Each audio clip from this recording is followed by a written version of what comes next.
आपको थोड़े से अभी जो है ना कॉन्फिडेंस की जरूरत है ना। तो ऐसे ऐसे क्वेश्चन एक बार मैं यदि अपने हैंड से आपको करा दूंगा तो थोड़ा सा आपको भी ज्यादा कॉन्फिडेंस आ जाएगा। फिर तो क्या है, फिर तो आप इससे मुश्किल क्वेश्चन भी आराम से उड़ा सकते हैं, बहुत अच्छे तरीके से कंप्लीट कर सकते हैं, है ना।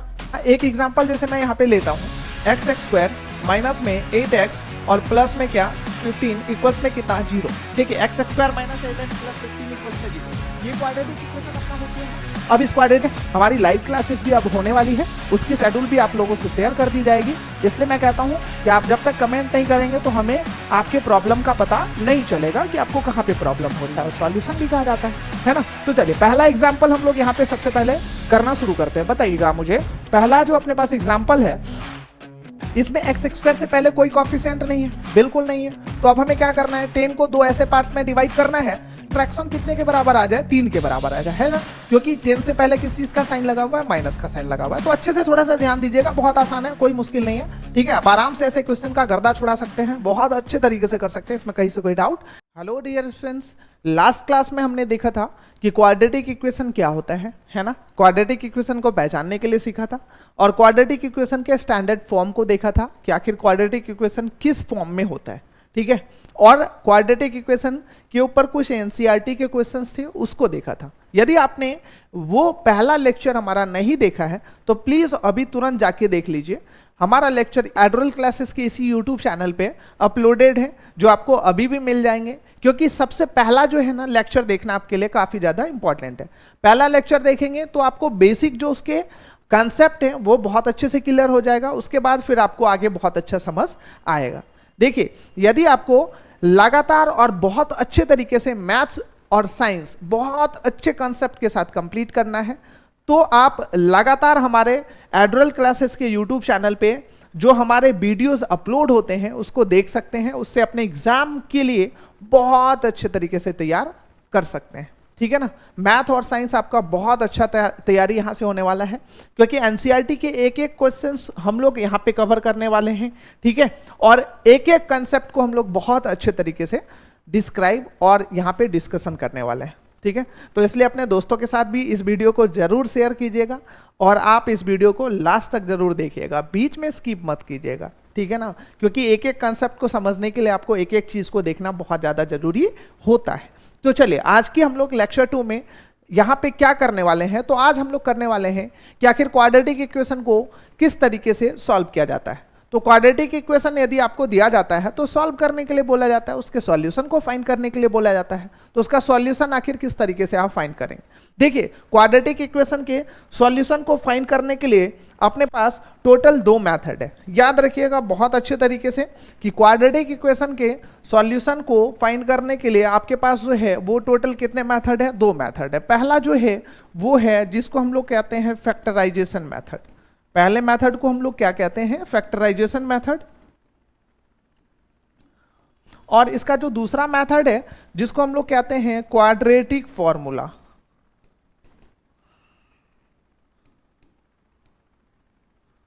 क्वाड्रेटिक फॉर्मूला मेथड भी कह सकते हैं, ठीक है ना। इसको मैं 2 पार्ट में इस तरीके से डिवाइड कर दिया है, क्योंकि देखिए ना सॉल्यूशन जब कभी भी आपसे निकालने के लिए बोला जाता है तो या तो आप फैक्टराइजेशन मेथड अप्लाई करके इसका सॉल्यूशन फाइंड कर सकते हैं, या फिर आप डायरेक्ट क्या कर सकते हैं, क्वाड्रेटिक फॉर्मूला अप्लाई करके इसके सॉल्यूशन को फाइंड कर सकते हैं। तो आपको समझने के लिए मैंने इसको 2 कैटेगरी में डिवाइड कर दिया है।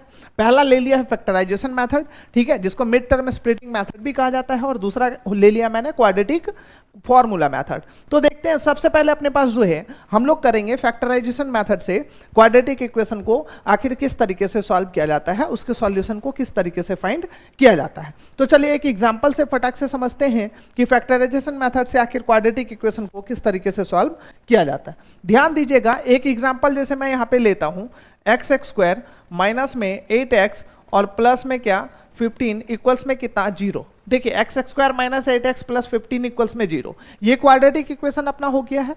अब इस क्वाड्रेटिक इक्वेशन को हमें सॉल्व करने के लिए सीखना है फैक्टराइजेशन मेथड से।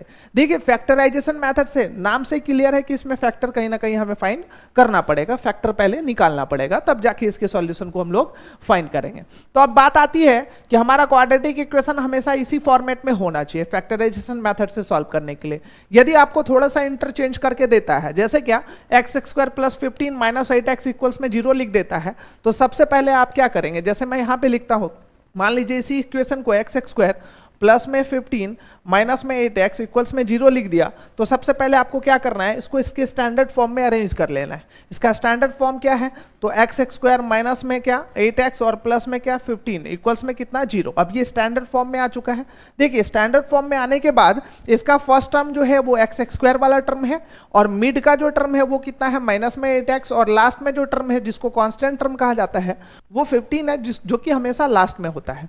देखिए अब फैक्टराइजेशन मेथड से सबसे पहले आपको मिड टर्म पे इसके ध्यान देना है। इसके मिड में कौन सा टर्म है बताइए, 8 है, तो देखिए मिड के टर्म पे ध्यान देना है, ठीक है। या फिर आप एक काम कर सकते हैं, इसके लास्ट के टर्म पे भी ध्यान दे सकते हैं। देखिए फैक्टराइजेशन मेथड से सबसे लास्ट वाले टर्म को देख लीजिए, कितना है बताइए 15। अब आपको ये सोचना है कि 15 के आखिर दो ऐसे फैक्टर हमें फाइंड करने हैं जिसको ऐड करके कितने के बराबर आ जाए, 8 के बराबर आ जाए, ठीक है ना। तो देखिए अब ऐड करके क्यों बोला, क्योंकि 15 जो इसके लास्ट के कांस्टेंट टर्म है उससे पहले कौन सा साइन लगा हुआ है, प्लस का साइन लगा हुआ है। तो इसका मतलब ये है कि 15 का दो हमें ऐसा फैक्टर निकालना है जिसको ऐड करके 8 के बराबर हमें लाना है। तो देखिए 15 का ऐसा दो फैक्टर निकालने के लिए हम लोग क्या कर लेंगे बताइए, 15 का एलसीएम ले लेंगे। तो 15 का यदि मैंने एलसीएम ले लिया तो 3 और 5 आ चुका है, ठीक है ना। तो 3 और 5 मतलब 15 को यदि 3 और 5 के फॉर्म में लिख दें तो 3 और 5 से क्या होने वाला है, अपने पास 8x तो आराम से आ जाएगा। तो चलिए सबसे पहले इसको लिख देते हैं। तो उसके बाद जैसे ही फैक्टर अपने पास आएगा, बताइए -8x लाना है तो इसमें क्या करना पड़ेगा, माइनस में 3x और माइनस में 5x, और प्लस में 15 है तो प्लस में 15 इक्वल्स में क्या लिख देंगे 0। मतलब यहां तक आपको काम करना कोई भी ज्यादा मुश्किल काम नहीं है, आप आराम से कर सकते हैं। फैक्टराइजेशन मेथड में आपको मैंने क्या बोला, सबसे पहले जो कांस्टेंट टर्म है तो कांस्टेंट टर्म को आप चेक कर लीजिए, ठीक है ना। कांस्टेंट टर्म को चेक कर लीजिए। कांस्टेंट टर्म को चेक करने के बाद आपको करना क्या है, कांस्टेंट टर्म के दो ऐसे पार्ट में स्प्लिट अप करना है जिसका एडिशन भी हो सकता है या सब्ट्रैक्शन भी हो सकता है। वो किस चीज के ऊपर डिपेंड करता है, वो आपको सबसे पहले चेक करना पड़ेगा कि कांस्टेंट टर्म से पहले प्लस का साइन है या फिर माइनस का साइन है। कांस्टेंट टर्म से पहले यदि प्लस का साइन होगा तो उसके जो दो फैक्टर हम लोग निकालेंगे दोनों को ऐड करके हमें लाना होगा। कांस्टेंट टर्म से पहले यदि माइनस का साइन होगा तो उसके जो दो फैक्टर होंगे दोनों को सब्ट्रैक्ट करके हमें क्या करना पड़ेगा, मिड टर्म के बराबर लाना है। आपको बस इतना छोटा सा चीज ध्यान में रखना है फैक्टराइजेशन मेथड से किसी भी क्वाड्रेटिक इक्वेशन को सॉल्व करने के लिए। तो चलिए हमने इसको इसके दो पार्ट में स्प्लिट अप कर दिया है, इसके कांस्टेंट टर्म को। अब हमें करना क्या है, अब हमें करना है स्टार्टिंग के दोनों टर्म में से जो कॉमन फाइंड होगा वो निकाल लेना है और एंड के दोनों टर्म में से कॉमन फाइंड करना है। चलिए स्टार्टिंग के दोनों टर्म में से क्या कॉमन आ रहा है, x आ रहा है, क्योंकि इसमें भी x है और इसमें भी x है। x के अलावा जो बाकी के टर्म है उसको हम लोग कहां पे लिख देंगे, ब्रैकेट के अंदर। अब इसमें क्या कॉमन आ रहा है, माइनस में 5 आ रहा है, तो इसमें क्या बाकी रह जाएगा बताइए, x के अलावा जो बाकी के टर्म है उसको हम लोग कहां पे लिख देंगे, ब्रैकेट के अंदर। तो देखिएगा x के अलावा बाकी कौन से टर्म है, माइनस में 3 इक्वल्स में कितना हो जाएगा 0। अब क्या करना है, तो देखिए x माइनस 3 यहां पर, x माइनस 3 यहां पर, एक टर्म ये पूरा हो गया, एक टर्म ये पूरा हो गया। तो दोनों टर्म में से अगेन फिर क्या कर लेंगे, x माइनस 3 को कॉमन ले लेंगे, तो अब ये बाकी कौन सा रह जाएगा, x माइनस 5 इक्वल्स में कितना 0। अब देखिए हमें करना क्या है, इसके सॉल्यूशन को फाइंड करना है, ठीक है ना। तो इसके सॉल्यूशन को फाइंड करना है, आप एक चीज बहुत अच्छे से समझ लीजिए, क्वाड्रेटिक इक्वेशन में वेरिएबल का मैक्सिमम पावर 2 होता है, इसलिए उसके सॉल्यूशन भी टोटल कितने निकलेंगे, 2 निकलेंगे, ठीक है ना। क्योंकि लीनियर इक्वेशन में किसी भी वेरिएबल का कितना वैल्यू हम लोग निकालते हैं बताइए, सिर्फ एक वैल्यू निकालते हैं। क्यों, क्योंकि उसमें उसका मैक्सिमम पावर जो होता है ना वो 1 होता है। लेकिन अपने क्वाड्रेटिक इक्वेशन में वेरिएबल का मैक्सिमम पावर 2 है, इसलिए इसके टोटल कितने सॉल्यूशन निकलेंगे, 2 सॉल्यूशन निकलेगा। वेरिएबल का मैक्सिमम पावर 3 रहेगा तो कितना सॉल्यूशन निकलेगा, 3 सॉल्यूशन निकलेगा। तो इसमें 2 सॉल्यूशन हमें निकालना है, ठीक है ना। x के 2 वैल्यूज को निकालने हैं, तो इसलिए सबसे पहले हम लोग क्या कर लेंगे, यहां पे x minus 3 into x minus 5 equals में 0 हो चुका है, दोनों मल्टीप्लीकेशन में है। अब क्या करना है, यदि मैं इस टर्म को उस तरफ भेजूं तो 0 अपॉन में हो जाएगा, तो हम लोग आराम से लिख सकते हैं क्या, केस 1 में क्या लिख सकते हैं, यहाँ पे x माइनस 3 इक्वल्स में कितना 0। तो अपने पास x की जो पहली वैल्यू होगी वो कितना आ जाएगा, 3 आ जाएगा। अब इस तरीके से जैसे मैंने x माइनस 1 को उस तरफ भेजा, अब अगेन मुझे चूंकि एक वैल्यू तो हमने निकाल लिया x माइनस 3 को लेफ्ट हैंड साइड रख के, अब हमें क्या करना है, x माइनस 3 को राइट हैंड साइड भेजना है। तो अपने पास ये कौन सा केस होगा, केस 2 होने वाला है, ठीक है ना। तो अब हम लोग यहाँ पे क्या लिख सकते हैं, केस 2 में x माइनस 3 को यदि राइट हैंड साइड में भेजा है तो अपने पास लेफ्ट हैंड में क्या बच गया है, x माइनस 5 इक्वल्स में 0। तो x इक्वल्स में हम लोग यहाँ आराम से क्या लिख सकते हैं, 5 लिख सकते हैं। तो देखिए x के पहले वैल्यू ये, दूसरे वैल्यू ये, इस तरीके से हम लोग फैक्टराइजेशन मेथड से क्वाड्रेटिक इक्वेशन के दोनों वैल्यूज को आराम से फाइंड कर सकते हैं, जिसको हम लोग क्या कहते हैं, इसी को हम लोग सॉल्यूशन भी कहते हैं, ठीक है ना। क्वाड्रेटिक इक्वेशन के सॉल्यूशन किसको कहा जाता है, इसी को कहा जाता है, एक्स के पहले वैल्यू और दूसरे वैल्यू को इसके सॉल्यूशन भी कहे जाते हैं। यहां तक तो क्लियर है। तो चलिए एक बहुत ही सिंपल सा मैंने एग्जांपल आपको समझाया है कि ये एग्जांपल में आखिर फैक्टराइजेशन मेथड से आप x के सॉल्यूशन को, या कह सकते हैं कि क्वाड्रेटिक इक्वेशन के सॉल्यूशन को कैसे फाइंड करेंगे। तो चलिए एक और एग्जांपल हम लोग ले लेते हैं, एक और एग्जांपल से इसको और बहुत अच्छे तरीके से समझ लेते हैं। दूसरा एग्जांपल मैं यहां पे ले लेता हूं। चलिए दूसरा एग्जांपल जो है यहां पे मैं ले लेता हूं, मान लिया 3x² ठीक है ना, 3x² माइनस में 8x ठीक है, और माइनस में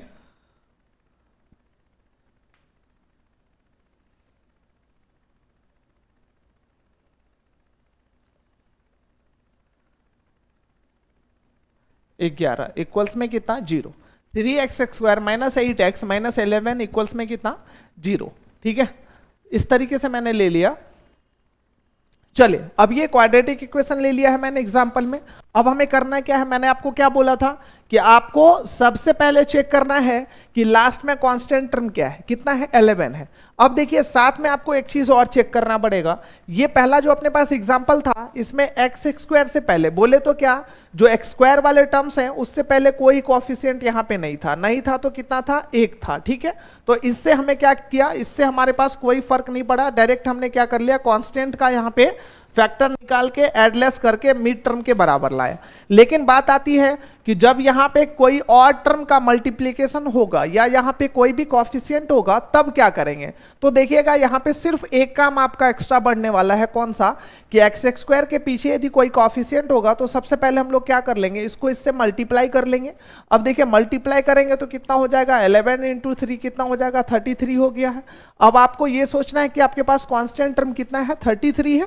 अब आपको कांस्टेंट टर्म 33 के दो ऐसे फैक्टर निकालने हैं जिसको देखिए इससे पहले क्या लगा हुआ है माइनस, तो माइनस करके कितना आ जाए 8 आ जाए। तो आप ये काम चाहे तो माइंड में भी कर सकते हैं या फिर इसका फैक्टर निकाल के कर सकते हैं, आप डायरेक्ट भी कर सकते हैं, इसमें कोई दिक्कत नहीं है। आप माइंड में भी इतना सोच सकते हैं आराम से। देखिए आप खुद सोचिए, यदि मेरे को 33 के फैक्टर्स दो ऐसे निकालने हैं जिसको एडलेस करके 8 लाना है, जिसको लेस करके 8 लाना है, क्योंकि यहाँ पे कांस्टेंट टर्म से पहले माइनस का साइन लगा हुआ है, तो आप आराम से कहेंगे कि सर ये दो फैक्टर इसके जो है ना 11 और 3 हो जाएगा, ठीक है, क्योंकि 11 में से 3 को लेस करने के बाद कितना हो जाएगा 8 हो जाएगा। तो हम आराम से क्या कर सकते हैं, इसके दो फैक्टर 11 और 3 में इसको आराम से डिवाइड करके या कैटेगराइज करके लिख सकते हैं। यहाँ पे चलिए अब इसको कैसे लिखेंगे, 3x²। अब देखिएगा माइनस में 11x लिखना पड़ेगा क्योंकि माइनस में 8x लाना है, और प्लस में 3x लिख दिया, तो माइनस में 11x और प्लस में 3x क्या हो चुका है, माइनस में 8x और माइनस में 11 इक्वल्स में कितना 0। अब देखिए स्टार्टिंग के दोनों टर्म में से यहाँ पे कुछ भी कॉमन नहीं मिल रहा है, सिर्फ x कॉमन मिल रहा है।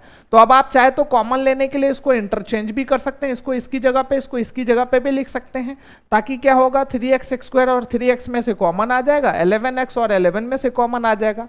या आप इस दोनों टर्म को एज इट इज भी छोड़ सकते हैं, आप किसी भी तरीके से बनाएंगे आपका आंसर सेम ही होगा, इसमें कहीं से कोई डिफरेंस नहीं होने वाला है। तो चलिए मैं बिना इंटरचेंज किए इसको बनाता हूं। तो अभी सिर्फ हमारे पास क्या इसमें कॉमन मिल रहा है, तो x कॉमन मिल रहा है, तो x कॉमन लेने के बाद 3x यहाँ पे बाकी रह चुका है और माइनस 11 यहाँ पे बाकी रह गया। अब इन दोनों टर्म की बात करें तो प्लस में अपने पास जो है सिर्फ क्या कॉमन आ रहा है, 1 कॉमन आ रहा है, क्योंकि 3x से माइनस 11 में और कोई टर्म कॉमन आ नहीं रहा, तो 1 कॉमन ले लिया, तो 3x और माइनस में कितना 11 इक्वल्स में कितना हो चुका है 0। अब देखिए ये एक टर्म हो चुका है और दूसरा टर्म ये है, तो दोनों में क्या कॉमन मिल रहा है, फिर से कॉमन जो है 3x माइनस 11 मिल रहा है, तो इसलिए यहाँ पे हम लोग क्या करेंगे 3x माइनस 11 फिर से कॉमन ले लेंगे। अब जो बाकी के टर्म है उसको दूसरे ब्रैकेट में लिख देंगे, तो x प्लस 1 इक्वल्स में कितना हो जाएगा 0। यहाँ तक तो आप आराम से कर सकते हैं, ठीक है। अब हमें चूंकि क्या करना है, x के दो वैल्यू को फाइंड करने हैं, तो x के दो वैल्यू को फाइंड करने के लिए एक बार x प्लस 1 को RHS में यदि भेजेंगे तो केस 1 में जो है अपने पास क्या हो जाएगा बताइएगा, केस 1 में जो है 3x माइनस में 11 बराबर 0 हो जाएगा। यहाँ पे कितना 3x बराबर में 11 और x इक्वल्स में यदि हम लोग बात करें तो 11 अपॉन में कितना हो जाएगा 3। ठीक है, तो x की जो पहले वैल्यूज है वो अपने पास कितना आ चुका है 11 अपॉन में 3। अब यदि केस 2 की बात करें तो केस 2 में जिसको हमने पहली बार उस तरफ भेजा था, अब उसको क्या करेंगे LHS में रखेंगे और जो दूसरा टर्म है उसको RHS में भेजेंगे। तो देखिए 3x माइनस 1 को हमने LHS में रखा था, 11 को, x प्लस 1 को उस तरफ भेजा था। अब सेकेंड केस में हम लोग क्या करेंगे 3x माइनस 11 को उस तरफ भेजेंगे और x प्लस 1 को इस तरफ रखेंगे। तो यहाँ पे कितना हो जाएगा x प्लस 1 बराबर में कितना 0, तो x इक्वल्स में कितना हो जाएगा माइनस में 1। तो यहाँ पे आराम से पहले वैल्यूज देख सकते हैं आप, 11 अपॉन में 2 आया है, x की सेकेंड वैल्यूज कितनी आई है बताइए मुझे, माइनस में 1 आया। तो ये दोनों वैल्यू यहाँ पे हमारे इस क्वाड्रेटिक इक्वेशन से फैक्टराइजेशन मेथड से निकल चुका है। ठीक है, तो फैक्टराइजेशन मेथड बहुत ज़्यादा मुश्किल नहीं है, बहुत आसान सा फंडा है। इसमें बस आपको समझना है कि आपको करना क्या है। इसमें स्टेप मैंने आपको क्या बताया है कि सबसे पहले आप इक्वेशन चेक कर लीजिए। इक्वेशन में आप क्या करेंगे कि भाई यहाँ पे स्क्वायर वाले टर्म से पहले कॉफिशिएंट चेक कर लेंगे। कॉफिशिएंट होगा, ठीक है ना, तो उसको लास्ट के कांस्टेंट टर्म के साथ मल्टीप्लाई करना है और तब जाके उसको दो ऐसे पार्ट में डिवाइड करना है जिसको ऐड और लेस करके क्या मिड टर्म के बराबर आ जाए। अब इसको ऐड करना है या फिर लेस करना है, इस बात की जानकारी आपको कैसे मिलेगी, तो इक्वेशन में कांस्टेंट टर्म से पहले यदि माइनस का साइन लगा हुआ होगा तो हमें माइनस करके मिड टर्म के बराबर लाना है। कांस्टेंट से पहले यदि प्लस का साइन लगा हुआ रहेगा तो हमें प्लस करके मिड टर्म के बराबर लाना है। ठीक है ना। हाँ, यदि दूसरे सिचुएशन की बात करें जहां पे एक्स स्क्वायर वाले टर्म से पहले कोई कॉफिशिएंट नहीं लगा हुआ रहेगा तो डायरेक्ट हम क्या कर लेंगे, लास्ट में जो अपने पास कांस्टेंट टर्म है उसको दो ऐसे पार्ट में डिवाइड कर लेंगे जिसको क्या करना हो ऐड और लेस करके डायरेक्ट मिड टर्म के बराबर लाना है। तो यही इसका एक प्रोसेस है, बहुत छोटा सा और बहुत आसान सा प्रोसेस है। ठीक है, इस प्रोसेस के थ्रू हम लोग क्या कर सकते हैं, इसके फैक्टराइजेशन मेथड से किसी भी क्वाड्रेटिक इक्वेशन के सॉल्यूशन को फाइंड कर सकते हैं। तो चलिए अपने पास एग्जांपल है कुछ एनसीईआरटी बुक के, उसको एक बार फटाक से देख लेते हैं, है ना। कर लेंगे तो आपको भी थोड़ा सा यकीन हो जाएगा कि हाँ चलिए अब ऐसे इक्वेशंस हमसे आराम से सॉल्व हो सकता है, इसमें कोई दिक्कत नहीं है। देखिएगा अपने पास क्वेश्चन जो है वो क्वेश्चन क्या कहता है find the roots of the following quadratic equations by factorization. मतलब फैक्टराइजेशन मेथड से आपको जो आपके पास ये दोनों इक्वेशंस हैं इसको इसके रूट्स फाइंड करने। रूट्स का मतलब क्या होता है, अभी तक तो हमने रूट्स नहीं बताया। तो देखिए रूट्स और सॉल्यूशन दोनों एक ही चीज है, ये दोनों अलग अलग चीजें नहीं है। मतलब क्वाड्रेटिक इक्वेशन के सॉल्यूशन को ही क्या कहा जाता है, रूट्स कहा जाता है। जैसे आपके भी घर पे कुछ और नाम होता है, बाहर कुछ और नाम होता है, तो भाई इसी तरीके से इसके भी यहाँ पे जो है इसको रूट्स भी कहा जाता है और सॉल्यूशन भी कहा जाता है ना। तो चलिए पहला एग्जाम्पल हम लोग यहाँ पे सबसे पहले करना शुरू करते हैं। बताइएगा मुझे पहला जो अपने पास एग्जाम्पल है इसमें एक्स स्क्वायर से पहले कोई कॉफिशिएंट नहीं है, बिल्कुल नहीं है। तो अब हमें क्या करना है, 10 को दो ऐसे पार्ट्स में डिवाइड करना है जिसका सब्ट्रैक्शन कितने के बराबर आ जाए, 3 के बराबर आ जाए, है ना। क्योंकि 10 से पहले किस चीज का साइन लगा हुआ है, माइनस का साइन लगा हुआ है। तो अच्छे से थोड़ा सा ध्यान दीजिएगा, बहुत आसान है, कोई मुश्किल नहीं है। ठीक है, आप आराम से ऐसे क्वेश्चन का गर्दा छुड़ा सकते हैं, बहुत अच्छे तरीके से कर सकते हैं, इसमें कहीं से कोई डाउट नहीं है। तो चलिए एग्जाम्पल आपके सामने कर रहे हैं, थोड़ा सा कंसंट्रेट होकर अच्छे तरीके से देखिएगा। अपने पास एग्जाम्पल जो है क्वेश्चन क्या है, पहला क्वेश्चन है एक्स स्क्वायर माइनस में 3x माइनस में 10 इक्वल्स में कितना 0। अब देखिए -10 को हमें दो पार्ट में डिवाइड करना है। तो मेरे माइंड में तो डायरेक्ट आ चुका है कि ऐसा दो इसका कौन सा फैक्टर होगा जिसका सब्ट्रैक्शन 3 के बराबर होगा, मेरे माइंड में तो आ चुका है। अब आपके माइंड में आया है कि नहीं आया ये मुझे नहीं पता है। तो भाई यदि नहीं आया तो कोई दिक्कत नहीं है, आप थोड़ा सा इस मामले में अभी नए हैं। तो नए लोगों के लिए एक बहुत ही सिंपल सा फंडा क्या है कि लास्ट के जो इसके कांस्टेंट टर्म है उसका एलसीएम ले लीजिए। 2 से कितना हो जाएगा 5 और 5 से कितना हो जाएगा 1। मतलब 10 को हम लोग 2 और 5 के फॉर्म में लिख सकते हैं। देखिएगा 5 में से 2 को यदि लेस करेंगे तो आराम से 3 तो आ ही जाएगा। तो 10 के ऐसे दो फैक्टर हो गए जिसका सब्ट्रैक्शन 3 आ गया और हमें क्या करना है बताइए, 3 ही तो लाना है। तो इसलिए हम लोग यहाँ पे क्या लिखेंगे बताइए। अब अपने पास इसके दोनों पार्ट से दिए आ चुके हैं, तो एक्स स्क्वायर और माइनस में कितना लिखना पड़ेगा 5x और प्लस में कितना लिखना पड़ेगा 2x, माइनस में कितना 10 इक्वल्स में कितना 0। अब देखिए -5x क्यों लगाया, क्योंकि मेरे को सब्ट्रैक्ट करके माइनस में लाना था, इसलिए मैंने यहाँ पे क्या किया है बड़े टर्म्स जो है उसका साइन माइनस कर दिया है ताकि ये दोनों सब्ट्रैक्ट होके अपने पास माइनस में 3x हो जाएगा। अब देखिए स्टार्टिंग के दोनों टर्म में यदि कॉमन लेना होगा तो x कॉमन मिल रहा है, x माइनस 5 लिख सकते हैं, और प्लस में क्या 2 कॉमन लेंगे तो x माइनस में कितना हो जाएगा 5 इक्वल्स में कितना 0। अब अगेन यहाँ पे क्या हो रहा है, x माइनस 5 कॉमन मिल रहा है तो x माइनस 5 कॉमन ले लिया, और x प्लस में कितना 2 इक्वल्स में कितना ले लिया 0। अब यहाँ तक तो आप आराम से सॉल्व कर सकते हैं। अब हमें क्या करना है, इसके दोनों सॉल्यूशन को फाइंड करना है। तो भाई दोनों सॉल्यूशन फाइंड करने के लिए सबसे पहले मुझे क्या करना पड़ेगा, केस 1 लिखना पड़ेगा। क्यों लिखना पड़ेगा, क्योंकि x के हमें 2 सॉल्यूशन फाइंड करने हैं। तो एक बार क्या करना पड़ेगा, या तो आप इस टर्म को इस तरफ भेज दीजिए, इसको यहाँ रख लीजिए LHS में, या आप इसको RHS में भेज दीजिए और इसको LHS में रख लीजिए। कोई भी टर्म्स को आप पहले भेज सकते हैं, किसी को भी बाद में भेज सकते हैं। तो चलिए मैं एक काम करता हूँ, x प्लस 2 को इस तरफ पहले भेज देता हूँ, तो अपने पास x माइनस 5 इक्वल्स में क्या हो जाएगा 0।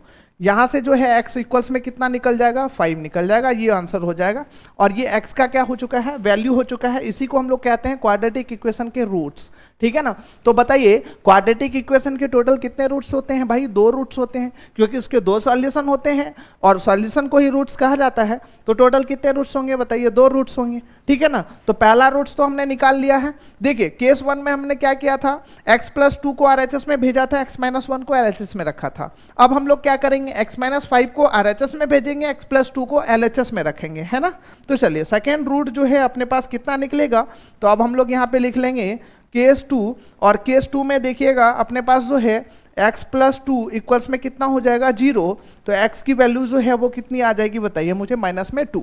तो इस तरीके से क्वाड्रेटिक इक्वेशन जो अपने पास पहला एग्जांपल था उसके दोनों रूट्स निकल चुके हैं। पहला वैल्यू 5 है और दूसरा वैल्यू कितना है, माइनस में 2 है। इस तरीके से आपको सॉल्व करना है, ठीक है। प्रोसेस वही है जो हमने अभी डिस्कस किया है, बशर्ते क्वेश्चन थोड़ा सा हो सकता है कि कोई और साइन का इस्तेमाल कर दिया जाए। जैसे देखिए सेकंड वाले एग्जांपल में रूट लगा हुआ है, तो अब आप सोचेंगे इसको कैसे करना है। अरे भाई इतना ज़्यादा आपको नहीं सोचने की जरूरत है, जो आपको प्रोसेस मैंने बताया आपको उसी तरीके से करना है। रूट रहे कि सूट रहे उससे कोई मतलब ही नहीं है, ठीक है ना। तो चलिए इसमें यदि रूट लगा हुआ है बताइए, अब क्या बोला था, यदि कॉफिशिएंट इसका कुछ भी होगा, एक्स स्क्वायर टर्म से पहले कोई कॉफिशिएंट होगा तो उसको सबसे पहले किसके साथ मल्टीप्लाई करेंगे, सी टर्म के साथ मल्टीप्लाई करेंगे। तो 5 रूट 2 और रूट 2 मल्टीप्लाई हो जाएगा, तो 5 2 10 हो जाएगा। अब आप खुद बताइए मुझे क्या करना है, 10 को 2 ऐसे पार्ट में डिवाइड करना है जिसका कितना एडिशन 7 के बराबर हो। तो 10 का तो मेरे माइंड में डायरेक्ट आ रहा है कि 5 और 2, क्योंकि 5 भी इसका फैक्टर है, 2 भी फैक्टर है, तो 5 2 ऐड हो जाए कि कितना हो जाएगा 7 हो जाएगा, और 5 को 2 से मल्टीप्लाई कर लेंगे तो 10 आ जाएगा, ठीक है। तो इसके फैक्टर निकालने में कोई परेशानी नहीं है। रूट में भी होगा तो आप आराम से इस तरीके से सोच के निकाल सकते हैं। बशर्ते मैं एक बार इस वाले क्वेश्चन को आपको करा ही देता हूं, ठीक है ना, क्योंकि आप अभी नए नए परिंदे हैं भाई, तो आपको थोड़ा उड़ान भरने के लिए बूस्टअप की जरूरत होती है, आपको थोड़े से अभी जो है ना कॉन्फिडेंस की जरूरत है ना। तो ऐसे ऐसे क्वेश्चन एक बार मैं यदि अपने हैंड से आपको करा दूंगा तो थोड़ा सा आपको भी ज्यादा कॉन्फिडेंस आ जाएगा। फिर तो क्या है, फिर तो आप इससे मुश्किल क्वेश्चन भी आराम से उड़ा सकते हैं, बहुत अच्छे तरीके से कंप्लीट कर सकते हैं, है ना। जानते हैं भाई आप लोग बहुत ज्यादा तेज बच्चे हैं, ठीक है, बशर्ते एक बार आपको समझने की जरूरत पड़ती है, तो वो तो किसी को भी पड़ती है, हमें भी पड़ती है ना। तो चलिए सेकेंड वाला एग्जांपल एक बार फटाक से कर लेते हैं। क्या है, root 2x square plus 7x। यहाँ पे मैं क्वेश्चन लिख लेता हूँ, रूट में 2x स्क्वायर प्लस में कितना 7x, और जो है वो लास्ट में कौन सा टर्म है प्लस 5 रूट 2, प्लस में कितना 5 में रूट 2 इक्वल्स में कितना 0। अब देखिए इसको सॉल्व करना है, एक्स स्क्वायर से पहले कॉफिशिएंट लगा हुआ है, तो यहाँ पे सबसे पहले मैं रूट 2 को 5 रूट 2 के साथ मल्टीप्लाई कर लेता हूँ, कितना हो जाएगा 10। अब 10 को 2 ऐसे पार्ट्स में मुझे क्या करना है, इसके 2 ऐसे फैक्टर निकालने हैं जिसका एडिशन जो है वो 7 के बराबर हो। तो देखिए आपके लिए आपको सोचना यदि मुश्किल पड़ रहा है तो भाई इसका फैक्टर निकाल लीजिए। तो देखिए लोवेस्ट कॉमन फैक्टर निकालेंगे तो 2 और 5 हो चुका है, तो इसको 2 और 5 के फॉर्म में लिख सकते हैं। क्यों, क्योंकि 5 और 2 ऐड करके जो है वो 7 आ रहा है, ठीक है। तो अब इसको 5 और 2 के फॉर्म में लिखना है, तो किस तरीके से लिखेंगे, चूंकि मुझे प्लस में 7x लाना है तो रूट 2x स्क्वायर तो एज इट इज सारे क्वेश्चंस में हमने लिखा हुआ है। अब सिर्फ मिड वाले टर्म को लिखना होगा, तो प्लस में क्या लिख सकते हैं 2x, और प्लस में कितना लिख सकते हैं 5x, और प्लस में कितना लिखना पड़ेगा 5 रूट 2 इक्वल्स में कितना लिख दिया मैंने 0। अब स्टार्टिंग के दोनों टर्म में से यदि आपको कॉमन फाइंड करना है तो रूट 2 है और 2x है। बताइए कॉमन लेने में भी आपको परेशानी होती है क्या, कॉमन तो आप लोग आराम से ले सकते हैं। देखिए √2 और 2 में से क्या कॉमन निकलेगा बताइए? x तो निकलेगा ही, क्योंकि x तो सीधा दिख रहा है। इसके अलावा एक चीज और कॉमन निकलने वाला है, क्या?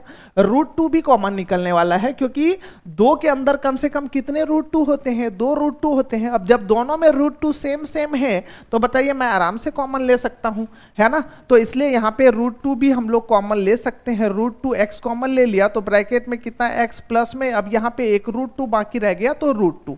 अब देखिए एंड के दोनों इसमें से क्या कॉमन मिल रहा है? 5। तो ब्रैकेट में कितना हो जाएगा? x प्लस में कितना? √2 इक्वल्स में कितना? 0। अब अगेन बताइए दोनों टर्म में क्या कॉमन मिल रहा है? x प्लस √2 और x प्लस √2। तो यहाँ पे x प्लस में क्या करना पड़ेगा? √2 और दूसरी ब्रैकेट में √2x प्लस में 5। तो मैं आराम से लिख सकता हूँ। यहां तक तो आप आराम से सॉल्व कर सकते हैं। अब इस वही काम कर रहे हैं जो पिछले क्वेश्चन में किया था। पहला क्या? पहला लिख देता हूं मैं केस 1, ठीक है ना? केस 1 में क्या करेंगे? या तो उसको भेज दीजिए या तो इसको भेज दीजिए, आपकी मर्जी, आप किसी को पहले भेज सकते हैं। चलिए मैं इसको इसी तरफ रख लेता हूं। x प्लस में कितना? √2 इक्वल्स में 0 लिख दिया तो x इक्वल्स में कितना हो जाएगा? माइनस में कितना? √2, ठीक है ना? तो मतलब x का पहला जो है रूट कितना आ चुका है? माइनस में √2। अब सेकेंड यदि इसके रूट की बात करें तो सेकेंड अभी हमें किसको भेजना पड़ेगा? पहले हमने इसको रखा था, इसको भेज दिया था। अब हमें क्या करना पड़ेगा? इसको रखना पड़ेगा, है ना, और इसको भेजना पड़ेगा। तो इक्वल्स में 0 और √2x बराबर में कितना? माइनस में 5। अब यहाँ पे x की वैल्यू यदि हम लोग निकालें तो माइनस में 5 अपॉन में क्या? √2। अब देखिए एक चीज तो आपको बहुत अच्छे से पता होगा, कभी भी आंसर के फॉर्म में इसके डिनोमिनेटर में इरेशनल नंबर को नहीं छोड़ा जाता है। अब जब इसके डिनोमिनेटर में इरेशनल नंबर है तो सबसे पहले हम लोग क्या करेंगे? इसको रैशनलाइज कर लेंगे। तो रैशनलाइज करने के लिए मुझे क्या करना पड़ेगा? डिनोमिनेटर के सेम डिजिट से मल्टीप्लाई करना पड़ेगा, है ना? तो यहाँ पे कितना हो जाएगा? 5 माइनस में कितना? √2 माइनस 5 √2 अपॉन में कितना? 2। ये इसके सेकेंड सॉल्यूशन निकल चुके हैं, जिसको हम लोग क्या कहते हैं? सेकेंड रूट भी कहते हैं, ठीक है? तो इस तरीके से हमने अपने पास जो एग्जाम्पल दिया हुआ था एनसीईआरटी के जो क्वेश्चंस थे, जिसको फैक्टराइजेशन मेथड से क्या करना था? हमें उसके रूट को फाइंड करना था, तो हमने रूट को फाइंड किया। अब इसी चैप्टर में आपको इसी एक्सरसाइज में, ठीक है, इसमें और भी क्वेश्चंस है बनाने के लिए जो आपके लिए मैंने छोड़ा हुआ है। उसमें आपको कहीं से भी कोई दिक्कत होता है, क्योंकि बाकी सारे क्वेश्चंस बहुत इजी क्वेश्चंस है, उसको आप आराम से कर सकते हैं। उसमें यदि आपको कहीं से कोई दिक्कत होता है तो आप आराम से हमारे कमेंट सेक्शन में क्वेश्चन डाल सकते हैं या फिर क्वेश्चन पूछ सकते हैं, ठीक है? हमारी लाइव क्लासेस भी अब होने वाली है, उसकी शेड्यूल भी आप लोगों से शेयर कर दी जाएगी। इसलिए मैं कहता हूं कि आप जब तक कमेंट नहीं करेंगे तो हमें आपके प्रॉब्लम का पता नहीं चलेगा कि आपको कहां पे प्रॉब्लम हो रही है। उस चीज को हम और भी कोशिश करेंगे कि बहुत अच्छे तरीके से सॉल्व कराएं, ठीक है ना? तो इसमें और भी जो क्वेश्चंस है वो आपके लिए होमवर्क में मैं दे रहा हूं, उसको आपको एक बार अच्छे से ट्राई करना है और यहां तक आप एक बार अच्छे तरीके से रिवाइज कर लीजिएगा।